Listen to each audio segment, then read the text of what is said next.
hoje recebemos a professora da UFMA, Nayara Salles, que é pesquisadora e autora do livro Ficção Científica Brasileira e o Legado Colonial. Professora, muito obrigada por ter aceitado o nosso convite e eu gostaria de começar lhe perguntando de onde surgiu o interesse de pesquisar esse tema, ficção científica, que parece ser tão estranho e diferente na literatura brasileira. De fato, ainda se estuda muito pouco ficção científica na literatura no Brasil, mas fora do país, né, na Inglaterra, por exemplo, onde eu fiz meu doutorado, é muito comum, assim, por ser um tema super atual, necessário, intrigante. Então, fora do Brasil, tem se estudado cada vez mais a ficção científica. E aí, a nossa ideia aqui na UFMA, nós temos um grupo de pesquisa muito forte, né? E estamos pesquisando, incentivando, produzindo, publicando sobre ficção científica brasileira, que ainda gera um pouco de... as pessoas, nossa... No Brasil tem ficção científica, as pessoas produzem ficção científica, então ainda é pouco conhecido no mundo acadêmico e literário no Brasil. Professora, nas suas pesquisas, o que a senhora descobriu de mais relevante, autores que tratavam e abordavam o tema da ficção científica? Cada pesquisa é uma nova descoberta. Por exemplo, agora mesmo nós estamos com foco na literatura maranhense. E aí nós descobrimos que, por exemplo, Coelho Neto, Aloysio Azevedo, são pessoas que escreveram obras de ficção científica e nunca foi assim estudado essa parte da ficção científica nas obras deles, por exemplo, Humberto de Campos. Então, trazendo para o Maranhão, nós temos muito o que pesquisar, temos muito o que explorar. Em termos de Brasil, nós temos uma produção vastíssima de ficção científica brasileira. Infelizmente, ainda se estuda pouco, né? Nas universidades, quase não tem disciplinas que de alguma forma venham a explorar a ficção científica, mas tem muito que se estudar. Nos livros e autores pesquisados e descobertos nas pesquisas, como eles tratavam o tema da relação do homem com a tecnologia? A relação do homem com a tecnologia ela é sempre muito... traz sempre muitas questões para ser desvendadas, né? Por exemplo, Coelho Neto, você vê que as obras de Coelho Neto que tratam de alguma forma de ficção científica são obras que trazem a sociedade como um todo e o elemento da ciência e da tecnologia de alguma forma presente na vida do homem e ainda como uma interrogação. Então, até que ponto a ciência melhora a vida do homem ou piora a vida do homem? E esse contraste que há entre a ciência e a vida social, né? Ainda aquela ideia de que o avanço tecnológico, a ciência, a tecnologia vieram não para ajudar o homem, mas para, de alguma forma, tornar a vida do homem pior. Principalmente no início do século, final do século XIX, início do século XX, a gente vê muito isso. Um aspecto interessante abordado no livro é esse legado colonial. O que ele diz e que legado é esse na ficção científica brasileira? Década de 60 e 70, possivelmente a época que mais as nossas florestas sofreram em termos de desmatamento, por exemplo.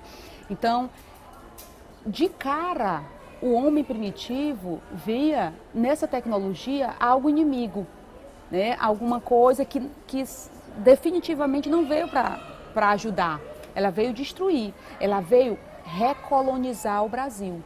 Entendeu? Então, o Brasil, se nós observarmos na década de 60, 50, 60, 70, o Brasil não tinha tecnologia suficiente para, de alguma forma,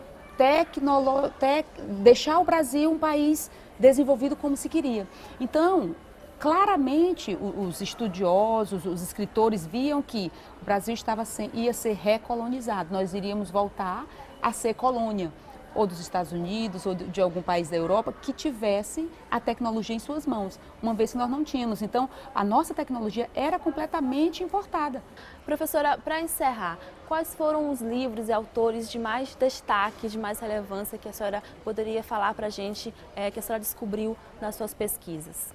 Olha, nós temos muitos autores brasileiros, sobretudo no sul do Brasil, sul-sudeste do Brasil, né? Por exemplo, André Carneiro é um escritor é ainda pouco conhecido, mas que tem uma produção vastíssima, inclusive muito conhecido fora do país, como escritor de ficção científica.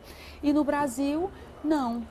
Pouco se estuda. André Carneiro faleceu recentemente. Nós também temos mulheres, né, como, por exemplo, a Márcia Kupsta, que é uma mineira que também escreve sobre isso.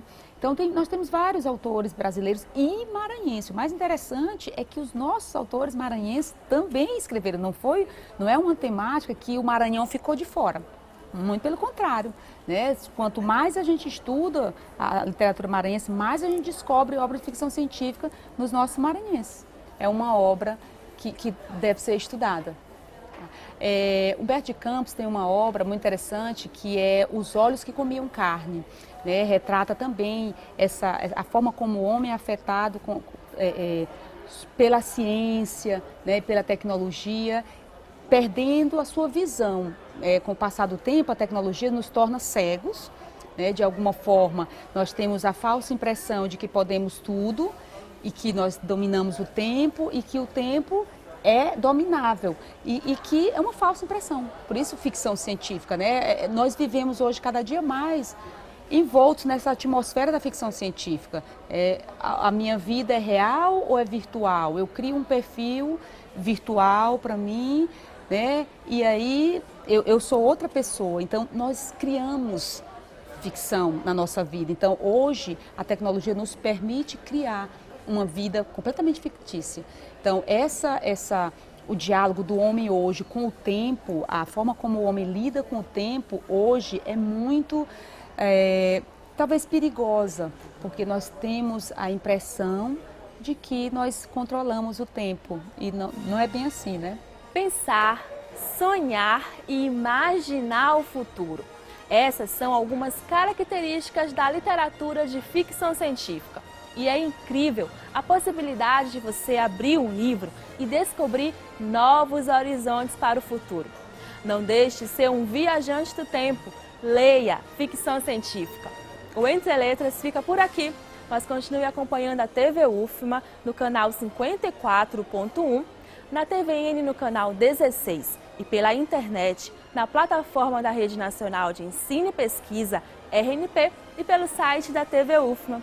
Até mais! Depois de 7 episódios, a primeira temporada do Entre Letras chega ao fim. Mas não fique triste não, em breve a gente volta com uma segunda temporada repleta de novos episódios sobre o incrível universo da literatura. E se você tem alguma crítica, opinião ou sugestão, não deixe de participar da pesquisa sobre o Entre Letras na fanpage da TV UFMA. Até mais!